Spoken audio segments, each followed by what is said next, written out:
most of my questions are going to focus on the issue of harvesting reports and along those lines. So I have several questions that may all tie together.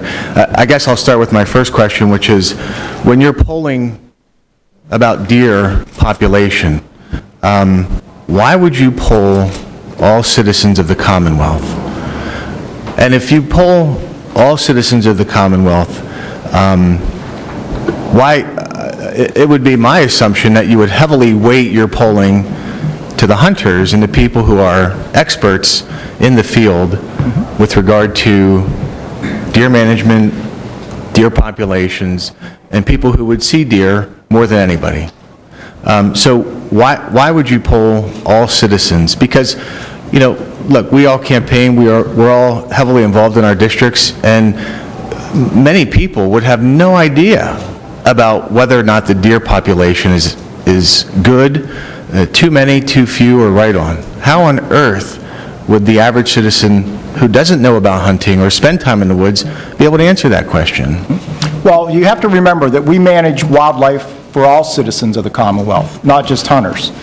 Obviously, if you're a hunter, you want to see more deer. Obviously, if I'm a farmer, I don't want to see any deer. So, I mean, if we just directed that to one individual group or the other, we would get different answers, totally different answers. But what impact does, sorry to interrupt, but what impact does asking the average citizen have on the deer management? How does that change your perspective? So you're interviewing tons of people. I always hear 40% of the people live in the 5-county collar around Philadelphia. And they probably have the least interaction with deer and the least amount of hunters in the state.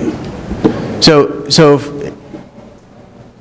I'm trying to get at what's the point of getting their opinion if they don't know. If you ask me something that I don't know about, then I'm going to say, I have no idea. But you're asking people questions, many of whom, not all, but many of whom have no knowledge, and there are tons of deer in the southeast, for example, that because they can't be hunted, so they're a nuisance. So those citizens are probably going to give you a swayed perspective on that issue. Where the rest of the state is not the case. So I'm just trying to figure out what the motive is and why you would do that. That survey was just one of many that we're conducting, and we are doing hunter surveys all the time too. But that was just one of many surveys, and I used that as an example of what kind of information or what kind of surveys we would do. Okay, but it impacts for example, your deer management program. To some extent. Right. Yes. Which is, in my opinion, against the hunters, or the hunter's perspective, or the hunter's experience, because you're taking opinions from citizens who don't know about the deer population or deer management, and you're basing policy on many uninformed poll questions and people who you poll. This was a random sampling of individuals, of citizens of the Commonwealth. It wasn't based on any individuals or individuals from any group or particular area. Right, which probably reinforces my point all the more. The second question I have is going back to Representative Mao, who I think was cheating off of my note sheet here when he stole my question. Just kidding. To follow up on his DMAP question, the first thing I did when you were giving your testimony was underline, because I'm becoming more and more of a proponent of dramatically changing the reporting mechanisms. And I've had a lot of people talk to me about, and I don't know if this is the right answer or not, but just mandatory reporting across the board. You buy a hunting license, you report if you get a deer or you don't get a deer.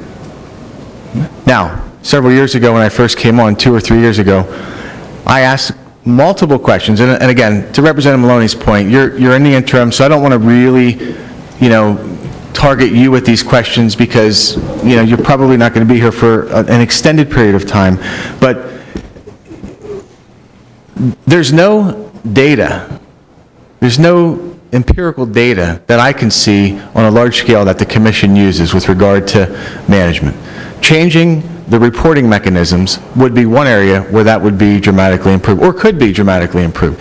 So, to my point of the DMAP, now you're doing, as Representative Mao pointed out, a favor to these people by offering them these DMAP plans. The one request you have in return Cost them nothing, doesn't cost them time, money, anything, is to simply report back what they got. They're not doing it. They're not doing it. So why on earth would we give them another DMAP permit if they're not complying with your simple request to report? And is there a consequence? I'm going to assume no, but is there a consequence for those who don't report back? There has not been recently, no. You know, under the Game and Wildlife Code, if a hunter harvests a deer, not a DMAP hunter, but a hunter harvests a deer, there is a penalty if you don't report that. Okay, so there's no penalty for these people who are... Well, there is a penalty. But you're not... But we haven't enforced that. We haven't. Okay, what we is the haven't for years, penalty? we haven't enforced that for hunters very much. I mean, I'm Right. not saying that it doesn't happen. Right, what is the penalty for not enforcing, if you did enforce it? It's 25, right? $25. So somebody harvests deer, don't report it, Yep. you find out, it's a potentially a $25 fine. Right. Well, That I'd would be say... easy now to do that. What's that? That would be easy to do that now. Right. So if that's easy, why don't we, and the Game Commission's constantly looking for new sources of revenue, and I'm not suggesting this as a policy, but this is something for this committee to certainly consider, why don't we do it very simple? Mandatory reporting for all licenses. If you don't get a deer, and you have multiple means to report now, right? You can do it right online, it takes 30 seconds in your house, you can mail it in, you can phone it in. You don't report, you get fined $5 the next time you come in. It's all in your database. Anybody that doesn't report, they pay an extra $5, or whatever the number is. And that way, you start to collect accurate data about deer harvesting.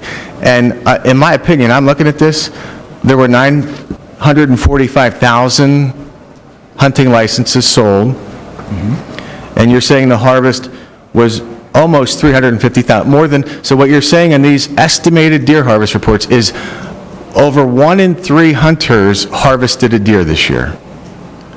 I would say that if you took that statewide to gun clubs, to our legislative districts, they would laugh.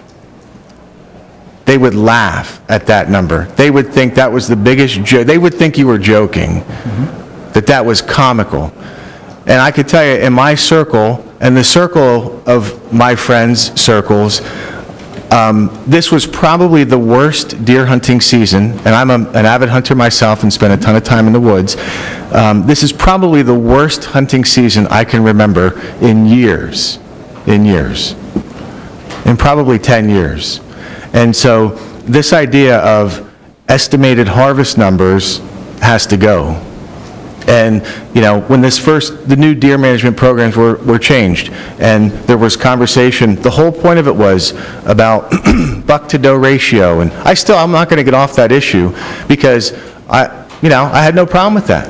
Why? Because it can be verified, it can be supported with data and facts, and that data can be used to implement proper policy. And that policy can properly then manage deer herds and other wildlife populations. But if this Game Commission is not going to use actual scientific data, because that's the new buzzword I hear all the time from Fish Commission, from the science is, well, all of a sudden you start looking into it and the science has a lot of holes in it. So, is there any plan on moving forward with changing some of these systems, reporting, other types of deer management assessments? And that'll be my final question, Chairman. Thank you. We always look at ways to improve reporting. I mean, we've tried different things over the years. You know, for DMAP permit holders, it's mandatory. You see, we get 47%. And that's pretty much a captive group, you know, we're getting 47%. A couple things you have to look at is when it doesn't cost the individual anything to report a harvest or not report a harvest, but it costs the agency money to collect that information. So if we're getting, you know, I hunted this year, but I didn't kill a deer, we have to pay for that. I mean, so you're looking at substantial costs involved with that. The other thing is... How do you know that? And isn't that the Game Commission's job to get quality, verifiable data? Yes, but it is... For appropriate management. It is expensive for the agency to do. Okay, I'm not doubting that there's some expense, but is it a substantial expense? And if it is, then provide proof to me what it would potentially cost, and we can look at that. I'll be glad to get you that All information, right. I can tell you. And just to go back to the point, 47% of DMAP are reporting because you're not doing anything about it. Right. I can drive by 100 police officers shooting radar at 80 miles an hour, and if none of them want to enforce the law, I'm not going to get pulled over. And people will keep speeding. So if you're not going to do anything about it, it's not going to change. Thank you.